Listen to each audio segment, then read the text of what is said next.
نحمده ونصلي على رسوله الكريم اما بعد فاعوذ باللہ من الشیطان الرجیم بسم اللہ الرحمن الرحیم۔ ناظرین کرام، رسول کریم صلی اللہ علیہ وسلم نے فرمایا کہ 10 بار یہ الفاظ پڑھ کر دعا مانگو، تمہاری ہر دعا قبول ہوگی۔ اسی وقت اللہ کا جو جواب آئے گا کہ میں نے تمہارا کام کر دیا۔ محترم ناظرین کرام، آج کی ویڈیو کا آغاز اس خوبصورت دعا کے ساتھ کہ اللہ آپ پر اپنی رحمتیں، برکتیں اور نعمتیں اور رزق کی فراوانی عطا فرمائے، آپ کے لیے ہر کام میں آسانیاں پیدا فرمائے، آپ کی تمام جائز خواہشات کو پورا فرمائے، آپ کی کامیابی میں تمام رکاوٹوں کو دور فرمائے، آپ کی عزت مال جان کی حفاظت فرمائے، آمین یا رب العالمین۔ ناظرین کرام، حدیث قدسی کے مطابق ارشاد باری تعالیٰ ہے کہ میں اپنے بندے کے ساتھ ویسا ہی معاملہ کرتا ہوں جیسا وہ میرے ساتھ گمان رکھتا ہے، اور جس وقت وہ مجھ سے دعا کرتا ہے تو میں اس کے ساتھ ہوتا ہوں۔ ناظرین، اللہ کو یہ بات بہت پسند ہے کہ اس سے مانگا جائے، ہر چیز کے لیے اسی سے امید لگائی جائے، بلکہ جو اللہ سے نہیں مانگتا تو اللہ اس سے ناراض ہو جاتا ہے، اس لیے وہ اپنے بندوں کو دعا مانگنے کی ترغیب بھی دلاتا ہے۔ فرمانے باری تعالیٰ ہے، اور تمہارے رب نے کہہ دیا کہ مجھے پکارو، میں تمہاری دعائیں قبول کروں گا۔ ناظرین، دعا کے آداب میں یہ بتایا گیا کہ پہلے الحمدللہ رب العالمین سے ابتدا کریں، یعنی پہلے اللہ کی حمد بیان کریں، پھر رسول کریم صلی اللہ علیہ وسلم پر درود بھیجیں، اس کے بعد جو دعا کرنا چاہے کرے، اور دعا کے اختتام پر پہلے صلی اللہ علیہ وسلم، اس کے بعد دعا کی ابتدا بھی الحمدللہ رب العالمین سے کرے اور ختم بھی الحمدللہ رب العالمین پر کرے۔ اللہ سے دعا مانگنے کا دین میں بہت بلند مقام ہے۔ حضور نبی کریم صلی اللہ علیہ وسلم نے یہاں تک فرمایا کہ دعا ہی عبادت ہے۔ چونکہ نبی کریم صلی اللہ علیہ وسلم کے فرمان کے مطابق دعا عبادت ہے، لہٰذا دعا کے لیے اخلاص بھی شرط ہے، اور اسی طرح دعا کا یہ تقاضا ہے کہ اللہ کی اسماء حسنیٰ کا واسطہ دے کر اس پاک پروردگار سے مانگا جائے۔ فرمانے باری تعالیٰ ہے، اور اللہ کے اچھے اچھے نام ہیں، انہی کے واسطے سے اللہ کو پکارو، اور ان لوگوں کو چھوڑ دو جو اللہ کے ناموں سے متعلق آپ کو تنگ کرتے ہیں۔ ناظرین کرام، صدقہ دل سے مانگی گئی دعا قبول ہوتی ہے۔ اللہ کا وعدہ ہے کہ وہ بندے کی دعا قبول کرتا ہے، لہٰذا دعا کے آداب اور شرائط کے ساتھ جو دعا کی جائے اس کی قبولیت کی پوری امید رکھنا ہی اللہ کے ساتھ حسن و ظن ہے۔ دعا اللہ پاک سے فریاد کرنے، اس کے انعامات کے مستحق ہونے، اس کو راضی کرنے اور بخشش اور مغفرت کا پروانہ حاصل کرنے کا نہایت آسان اور عمدہ ترین ذریعہ ہے۔ دعا مانگنا حضور نبی کریم صلی اللہ علیہ وسلم کی بہت پیاری سنت، اللہ کریم کے نیک بندوں کی عادت اور در حقیقت عبادت بلکہ محض عبادت ہے، اور خطا کار بندوں کے حق میں اللہ کی جانب سے ایک بڑی نعمت اور سعادت ہے۔ بندے کا مانگنا خالق و مالک اللہ عز و جل کو بہت پسند ہے۔ تو ناظرین کرام، ہمارا آج کا وظیفہ بھی دعاؤں کی قبولیت کے حوالے سے ہے۔ جو کہ یہ وظیفہ کر لیتا ہے، اللہ اس کی دعائیں قبول کرتا ہے، اس کی تمام تنگ دستیاں، اس کی تمام پریشانیاں، تمام مصیبتیں دور کر دیتا ہے، اس کے لیے آسانیاں پیدا کرتا ہے، اس کی اولاد کی قسمت چمکا دیتا ہے، اس کی قسمت کے بند تالے کھول دیتا ہے، اس کے گھر میں رزق دولت کی فراوانی کر دیتا ہے، اور اس انسان کی زندگی اور انسان کا گھر بہت خوشحال کر دیتا ہے، اس کی تمام رکاوٹیں دور ہو جاتی ہیں۔ تو آئیے ناظرین، چلتے ہیں آج کے وظیفے کی جانب۔ ناظرین کرام، غور کیجیے گا کہ عمل کیا ہے۔ کسی بھی وقت جب آپ کو وقت مل جائے، باوضو ہو کر آپ نے حضور پاک صلی اللہ علیہ وسلم کی ذات مبارکہ پر درود پاک پڑھنا ہے۔ درود پاک آپ کوئی سا بھی پڑھ سکتے ہیں، چاہے تو آسان اور مختصر سا درود پاک ہو، صلی اللہ علیہ وسلم پڑھ لے یا صلی اللہ علیہ محمد پڑھ لے، لیکن یاد رکھیں کہ اگر آپ درود ابراہیمی یعنی جو درود ہم نماز میں پڑھتے ہیں اگر وہ درود پڑھتے ہیں تو اس کی فضیلت بہت زیادہ ہے۔ تمام درودوں میں ہمارے پیارے آقا صلی اللہ علیہ وسلم بھی درود ابراہیمی کو ہی سب سے زیادہ محبوب رکھتے تھے۔ تو درود پاک پڑھیے، ثواب کے لیے ایک بار میرے ساتھ بھی پڑھیں۔ اللہم صلی علی محمد وعلی آل محمد کما صلیت علی ابراہیم وعلی آل ابراہیم انک حمید مجید۔ اللہم بارک علی محمد وعلی آل محمد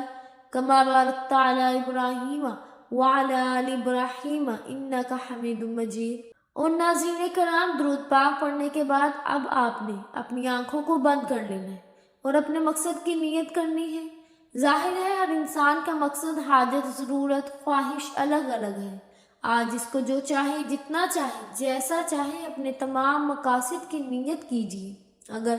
آپ کرائے کے مکان میں رہتے ہیں اور اپنا ذاتی گھر خریدنا چاہتے ہیں تو گھر مانگ لیجیے، گاڑی چاہتے ہیں گاڑی مانگ لیجیے، من پسند نوکری، من پسند شادی کے لیے پڑھنا چاہتے ہیں، اس کی نیت کر لیجیے، قرض سے نجات چاہتے ہیں، اس کی نیت کر لیجیے،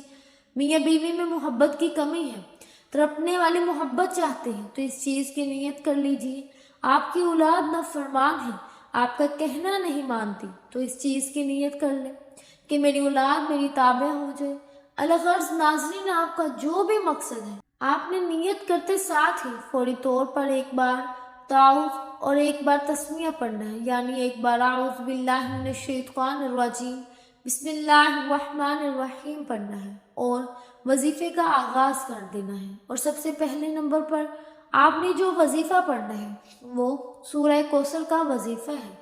ناظرین، سورہ کوثر قرآن مجید کی سب سے چھوٹی لیکن انتہائی طاقتور سورت ہے اور اس سورت کو دولت والی سورت بھی کہا جاتا ہے۔ اس سورہ مبارکہ میں رسول پاک صلی اللہ علیہ وسلم کے لیے ایک اہم ترین خوشخبری ہے اور ساتھ ہی آپ صلی اللہ علیہ وسلم کی رسالت کی تکمیل اور تا قیامت باقی رہنے کی ضمانت کا اعلان۔ بسم اللہ الرحمن الرحیم۔ اس بات میں کسی کو اختلاف نہیں کہ یہ سورت ان لوگوں کی رد میں نازل ہوئی جو رسول پاک صلی اللہ علیہ وسلم کو نعوذ باللہ بدتر یا اللہ بلند کہتے ہیں، تو واقعہ یہ پیش آیا جو رسول پاک صلی اللہ علیہ وسلم کو نعوذ باللہ ابتر، تو یہ واقعہ یہ پیش آیا کہ رسول پاک صلی اللہ علیہ وسلم کی نرینہ اولاد میں سے حضرت قاسم علیہ السلام کا انتقال ہوا اور اس کے بعد حضرت عبداللہ علیہ السلام کا بھی انتقال ہو گیا۔ اس پر کفار قریش نے خوشیاں منانا شروع کر دی۔ جب حضور پاک صلی اللہ علیہ وسلم کے دوسرے صاحبزادے کا انتقال ہوا تو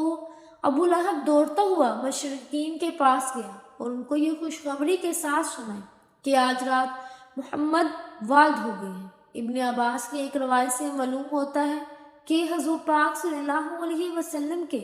دوسرے فرزند حضرت عبداللہ کی وفات پر ابو جہل نے بھی ایسی باتیں کی تھی۔ اس طرح عقبہ بن ابی معید نے بھی اس قسم کی خوشیاں منانے کا مظاہرہ کیا تھا۔ اس بن وائل علیہ السلام سے واقعہ یہ ہوا کہ محمد صلی اللہ علیہ وسلم نعوذ باللہ اب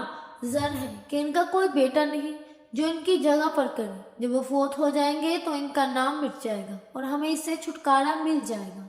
اس موضوع پر روایات اس کثرت سے ہیں کہ کوئی منصف اس بات میں شک نہیں کرے گا کہ یہ سورت رسول پاک صلی اللہ علیہ وسلم کو ابتر یعنی ولادت کہنے والوں کے رد سے نازل ہوئی۔ بعض لوگوں کے لیے اہل بیت علیہ السلام کی کوئی بھی فضیلت قابل ہضم نہیں ہے۔ وہ اس روایت کو بطور محمد اپنی قوم سے کٹ گیا ہے کہ معنوں میں لینے کی ناکام کوشش کرتے ہیں جو ان کثیر روایات کے مقابلے میں قابل انتہا نہیں ہے، اور سیاق کے آیت بھی اسرائیل کی نفی کرتا ہے۔ کوثر فعل کے وزن پر ہے جو کسی چیز کی انتہائی کثرت بیان کرنے کے لیے استعمال ہوتا ہے۔ عربی زبان میں جو چیز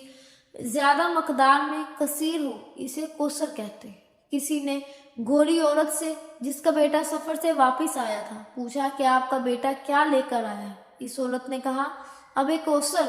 یعنی بہت سارا مال لے کر آیا ہے۔ اور خیر و کثیر یعنی کوثر کے لغوی معنی جب انتہائی کثرت کے ہیں تو ذہنوں میں سوال آتا ہے کہ انتہائی کثرت کس چیز کی؟ اس کا جواب ابن عباس دیتے ہیں کہ کثیر سے مراد کثیر یعنی بہت زیادہ۔ اس روایت کو بخاری، ابن جریر اور حاکم نشاپوری نے ابو بکر سے انہوں نے سعید بن جبیر سے اور انہوں نے ابن عباس سے نقل کیا کہ ابو بشیر نے سعید بن جبیر سے کہا کہ لوگ کہتے ہیں کہ کوثر جنت کی ایک نہر کا نام ہے۔ جنت کی نہر خیر کثیر میں شامل ہے اور یہی جواب ابن عباس سے بھی منقول ہے۔ صاحب تفسیر روح المانی خیر کثیر بیان کرنے کے بعد لکھتے ہیں کہ اس سے معلوم ہوتا ہے جن صحیح روایات میں کوثر کی تفسیر نہر سے کی گئی ہے وہ بابل تمثیل ہے، یعنی مثال کے طور پر نہر کا ذکر آیا ہے، جب صحیح روایات سے ثابت ہے کہ کوثر کی تفسیر خیر کثیر ہے بلکہ یہ تفسیر تواتر کی حد تک ہے تو دوسری تفسیر اس کا مقابلہ نہیں کر سکتی، لہذا دیگر اقوال بن بال اور خیر کثیر کا مقاصد جب یہ صورت رسول پاک صلی اللہ علیہ وسلم کو ابتر یعنی لا اولاد کہنے والوں کے رد میں نازل ہوئی اور کوثر کا مطلب خیر کثیر ہے تو اس خیر کثیر کے مقاصد کا تعین یعنی آپ کا دشمن ہے اولاد رہے گا سے ہوتا ہے تیرا دشمن لا اولاد ہے، ہم نے آپ کو کوثر عطا کی ہے یعنی آپ کو اولاد کثیر عطا کی ہے یا خیر کثیر عطا کی ہے جس کا مقصد اورادے کثیر ہے۔ اگر کوثر سے مراد اولاد کثیر نہیں ہے تو ان نشانے کا کوئی مفہوم نہیں رہتا، جیسا کہ صاحب تفسیر المیزان نے لکھا کہ اس جگہ مؤلف تفہیم القرآن نے لکھا ہے کہ اس پر مزید آپ پر ایک کے بعد ایک بیٹے کی وفات سے غموں کا پہاڑ ٹوٹ پڑا تھا اور اس موقع پر عزیزوں، رشتہ داروں، قبیلے اور برادری کے لوگوں اور ہمسایوں کی طرف سے ہمدردی اور تعزیت کی بجائے خوشیاں منائی جا رہی تھیں اور وہ باتیں بنائی جا رہی تھیں جو ایسے ایک شریف انسان کے دل کو توڑنے کے لیے کافی تھا جس نے اپنے آپ کو تو غیروں تک سے انتہائی نیک سلوک کیا۔ اس پر اللہ نے آپ کو اس مختصر ترین صورت کے ایک فقرے میں وہ خوشخبری دی جس سے بڑی خوشخبری کسی انسان کو نہیں دی گئی اور ساتھ ساتھ یہ فیصلہ بھی سنا دیا کہ آپ کی مخالفت کرنے والوں کی ہی جڑ کٹ جائے گی۔ ناظرین، تفسیر میں آتا ہے کہ تیسرا قول ہے الکوثر سے مراد آپ صلی اللہ علیہ وسلم کی اولاد ہے۔ کہتے ہیں یہ صورت چونکہ ان لوگوں کے رد میں نازل ہوئی جو آپ صلی اللہ علیہ وسلم کو نرینہ اولاد نہ ہونے پر طعنہ دیتے تھے، پس اس کے معنی یہ ہوئے کہ اللہ آپ صلی اللہ علیہ وسلم کو ایسی نسل عطا فرمائے گا جو ہمیشہ باقی رہے گی۔ اور دیکھیں ناظرین، اہل بیت کے کتنے افراد مارے گئے، پھر دنیا ان سے پڑ ہے اور بنی امیہ کا کوئی قابل ذکر شخص باقی نہ رہا۔ پھر یہ بھی دیکھ لیں کہ آپ صلی اللہ علیہ وسلم کی نسل میں کتنی بڑی ہستیاں عالم ہیں، جیسے الباقر، الصادق، الکاظم، الرضا علیہ السلام اور امام فخر الدین رازی کی عبادت میں نفس ذکر کیا گیا کہ ذکر سے پہلے موجود ہے۔ اس سے واضح ہو جاتا ہے کہ فخر الدین رازی حفظ مراتب کا لحاظ رکھتے ہوئے آئمہ کو علیہ السلام کے لائق سمجھتے ہیں۔ ناظرین، یہ ساری تفصیل بتانے کا مقصد آپ کو سورہ کوثر، اس کی فضیلت اور اس کی شان نزول بتانا تھا۔ تو سورہ کوثر آپ نے 10 بار پڑھنی ہے اور پھر دوسرے نمبر پر آپ نے جو وظیفہ پڑھنا ہے وہ وظیفہ یا اللہ یا رحمان یا رحیم، یا اللہ یا رحمان یا رحیم کا وظیفہ ہے۔ یہ وظیفہ آپ نے کیسے پڑھنا ہے اور کتنی بار پڑھنا ہے توجہ کیجیے گا۔ ناظرین کرام، یا اللہ یا رحمان یا رحیم آپ جیسے پڑھیں کہ تو یہ ایک شمار ہوگا، اس طرح آپ نے یا اللہ یا رحمان یا رحیم دائیں ہاتھ کی انگلیوں پر یہ تسبیح پڑھ کے دونوں ہاتھوں پر صرف گن کر پڑھنا ہے، لیکن یہ دھیان رکھنا ہے کہ آرام آرام سے، سکون سے، پورے خلوص نیت کے ساتھ اور اللہ کی ذات پر یقین کامل رکھتے ہوئے پڑھنا ہے۔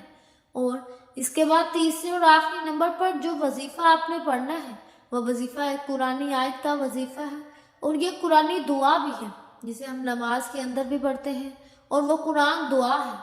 اور اس کا ترجمہ ہے کہ اے میرے رب مجھے نماز قائم کرنے والا رکھ اور کچھ میری اولاد کو، اے ہمارے رب، اور میری دعا سن لی، اے ہمارے رب مجھے بخش دے اور میرے ماں باپ کو اور سب مسلمانوں کو جس دن صراط الجنہ قائم ہوگا۔ ناظرین، حضرت ابراہیم علیہ السلام کو چونکہ بعض افراد کے بارے میں اللہ تعالیٰ کے بتانے سے معلوم ہو چکا تھا کہ وہ کافر ہو گئے ہیں، اس لیے آپ علیہ السلام نے اپنے بعض اولاد کے لیے نمازوں کی پابندی اور مخالفت کی دعا کی۔ علماء فرماتے ہیں کہ اس آیت میں ماں باپ سے حضرت ابراہیم علیہ السلام کے حقیقی والدین مراد ہیں اور وہ دونوں مومن تھے، اس لیے حضرت ابراہیم علیہ السلام نے ان کے لیے دعا فرمائی۔ تو ناظرین، اس قرآنی دعا کو آپ ہاتھ کی انگلیوں پر یا تسبیح کے دانوں پر 100 مرتبہ پڑھیں گے، یعنی ایک تسبیح مکمل کریں گے۔ یہ تسبیح پڑھ کر آپ نے آخر میں اتنا ہی درود پاک پڑھنا ہے جتنا وظیفہ شروع کرنے سے پہلے آپ نے پڑھا تھا۔ اب آپ کا عمل مکمل ہو گیا، اور یہ وظیفہ پڑھ کر آپ اللہ سے جو بھی مانگیں گے، جتنا بھی مانگیں گے، انشاءاللہ آپ کو ضرور ملے گا اور آپ کی ہر دعا قبول فرمائے گا۔ ناظرین کرام، وظیفے کا طریقہ کار ایک مرتبہ پھر سے سماعت فرما لیجیے تاکہ کوئی غلطی باقی نہ رہے، اور مکمل توجہ اور یقین کے ساتھ آپ یہ وظیفہ کرنا ہے۔ سب سے پہلے آپ نے باوضو ہو کر وضو کرنے کے بعد آپ نے نبی پاک صلی اللہ علیہ وسلم کی ذات اقدس پر درود پاک کا نذرانہ پیش کرنا ہے، اور درود پاک پڑھنے کے بعد آپ نے اپنے مقصد کی نیت کرنی ہے، اور اس کے بعد اعوذ باللہ من الشیطان الرجیم بسم اللہ الرحمن الرحیم پڑھ کر وظیفے کا آغاز کرنا ہے۔ پھر 10 مرتبہ سورہ کوثر پڑھنی ہے، اور اس کے بعد اللہ تعالیٰ کے ذاتی اور صفاتی نام یا اللہ، یا رحمان، یا رحیم 11 مرتبہ پڑھنا ہے، اور 11 مرتبہ یہ تینوں نام پڑھنے کے بعد آپ نے ایک قرآنی دعا کی آیت پڑھنی ہے جو میں نے آپ کو بتلائی مقصداً، اور آخر میں انتہائی بہت ہی پیار سے آپ نے درود پاک آپ نے نبی پاک صلی اللہ علیہ وسلم کی ذات مبارکہ پر پڑھنا ہے جتنا وظیفہ شروع کرنے سے پہلے پڑھا تھا۔ ناظرین کرام، وظیفہ مکمل کرنے کے بعد آپ نے اپنے اللہ سے اپنے لیے جو حاجت، ضرورت، خواہش ہے اس کی دعا کرنی ہے۔ ویسے تو رب اعلیٰ نے ایک مکمل اور جامع دعا ہے، لیکن آپ پھر بھی آپ کے ذہن میں جو بھی مقصد ہو، جو بھی خواہش ہو، جو بھی حاجت ہو، اس کے لیے آپ اپنے اللہ سے خوب دعا مانگیے گا، انشاءاللہ آپ کو ضرور عطا کرے گا۔ دعا ہے کہ رب کریم میرا سننا اور آپ کا سننا اپنے بارگاہ الہی میں قبول و منظور فرمائے، آمین یا رب العالمین۔ امید ہے کہ آپ کو ہماری آج کی ویڈیو بہت پسند آئی ہوگی۔ اگر آپ کو میری آج کی ویڈیو پسند آئی ہے تو میرے چینل پکیزہ وظائف کو ضرور سبسکرائب کیجیے گا، لائک کریں اور شیئر کریں۔ ملتے ہیں اگلی ویڈیو میں، تب تک کے لیے اللہ حافظ۔